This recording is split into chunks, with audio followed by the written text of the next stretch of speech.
I want to say something too about waiting, which is very closely tied in. I think one of the most humbling things we have to do is wait. In 1 Thessalonians chapter 1, verses 9 and 10, Paul says of the Thessalonians, "You turn to God from idols to serve the living and true God and to wait for His Son from heaven." It's interesting. What does the Christian life consist of? To serve God. Most of us would accept that. Have you noticed the other part of it? To wait. To wait for His Son. You see, I believe that Jesus is coming back for a church that's waiting.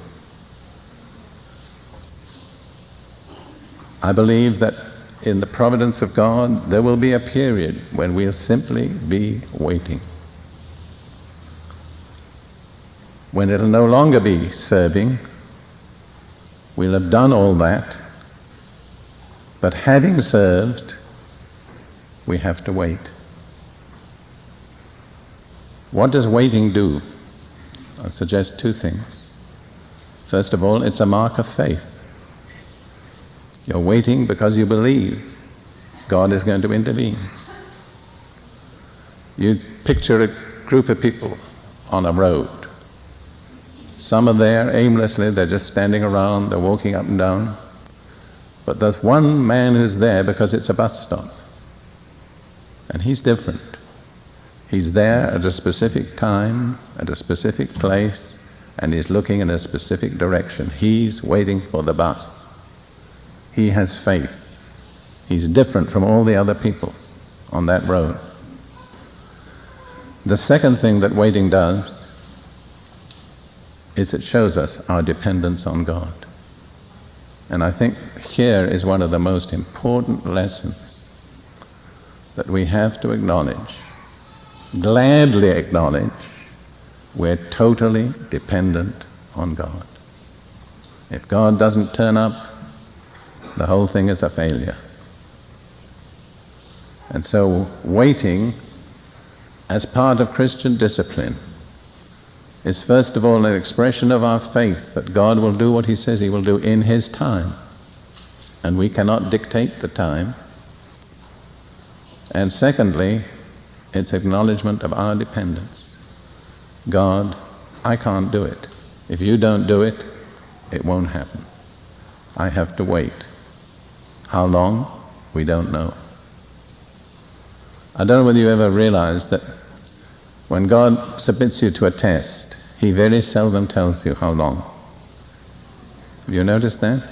I mean, if you were to say, if you hold out for 6 months, you'll get what you're waiting for. That would not be difficult. But He doesn't, and we don't know whether it's going to be 6 months or 6 years. And at the end of 5.5 months, we say, well, this is no good.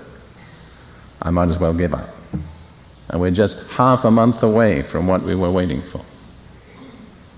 See, the essence of it is what? Dependence on God. I want to close by reading a familiar passage from Isaiah chapter 40. I believe this is for the people of God in the United States at this time. I believe God is asking us to prepare the way for Him to visit us. I believe God will visit the church in this nation. I don't say He'll visit the nation, but I believe He'll visit the church in the nation. And we don't know when He will do it. That's in His sovereignty. But He says, you have to get ready. You have to prepare the way. And this is the instructions. These are the words that actually were quoted about John the Baptist when he was preparing the way for the coming of Jesus. Isaiah chapter 40, verses 3, 4, and 5. The voice of one crying in the wilderness, prepare the way of the Lord, make straight in the desert a highway for our God. Every valley shall be exalted, and every mountain and hill shall be made low. The crooked places shall be made straight, and the rough places smooth. The glory of the Lord shall be revealed, and all flesh shall see it together, for the mouth of the Lord has spoken. What's the end of the promise? The glory of the Lord will be revealed. All flesh will see it. But what are the steps of preparation? How do we prepare the way of the Lord? We have to remove the barriers in our lives that keep God from being and doing what He wants. And there are 4 changes that are spoken of. Every valley shall be exalted, lifted up. Every mountain and hill shall be brought down. So the low things have got to be raised up, and the high things have got to be brought down. All our hype and our exaggeration and our boasting and our super spirituality, that's got to come down. I have a relation of friendship with the editor of Charisma magazine, which basically Ruth and I read every month, some of it.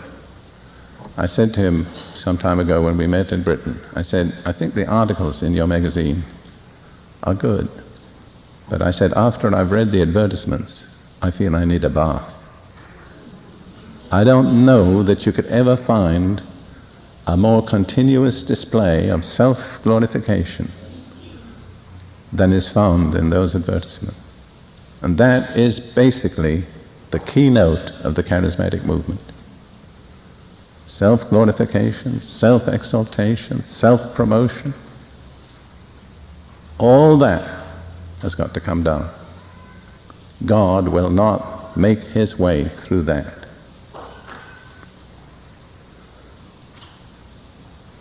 And the low things, the things that people really almost despise today, like modesty and chastity and self-effacement